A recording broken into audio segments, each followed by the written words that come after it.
Hello guys, তো চলে আসছে আরেকটা নতুন রিজনিং নিয়ে। দেখো, আগেরবার 13 নম্বর রিজনিংটা করেছিলাম, এবার 16 দাগটা আমরা রিজনিং করব। যারা পারবে তারা করে কমেন্ট উত্তরটাও জানিয়ে দাও, যারা পারবে তারা দেখে শিখে নেবে। দেখো, 16 দাগটা একজনকে দিয়েছিলাম, সে পারেনি, একটু অন্য টাইপের রিজনিং, এটা কঠিন আছে। যাদের পারবে তাদের কাছে সহজ, অবশ্যই যারা পারবে না তাদের কাছে একটু কঠিন আছে, একটু অন্য কোয়ালিটিতে আসবে, আগের মতো আসবে না, সহজ। তো ভিডিওটি শেখাকে বলছি, যারা ভিডিওটি দেখছো তারা অবশ্যই লাইক, শেয়ার এবং সাবস্ক্রাইব করো। তোমাদের জন্য, দেখো, তোমাদের শেখানোর জন্য এই ভিডিওগুলো আমার বানানো, এর পেছনে টাইম দেওয়া। তো অবশ্যই তোমরা আমাকে শেয়ার করো এবং লাইক, শেয়ার করো এবং সাপোর্ট করো, যাতে আরও নতুন নতুন মজার রিজনিং এবং ম্যাথ তোমাদের শেখাতে পারি। তো কোনো প্রবলেম হলে কমেন্টে জানিয়ে দিও, তোমাদের প্রবলেম আমি সলভ করে দেবো। তো চলো 16 লাখ টাকা যাক। দেখো, এই আছে অপশান দেওয়া আছে 4টে, তো দেখবো আমরা।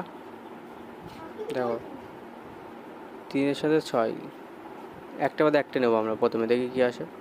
3 দুগুণে 6, 2 গুণ করলাম, এবার 6 দুগুণে 12, 2 গুণ, মিলছে দেখো। এবার 12 দুগুণ 24, মিলে গেল। প্রথমে এরা 2 গুণ করে মিলে গেল প্রত্যেকটার সাথে।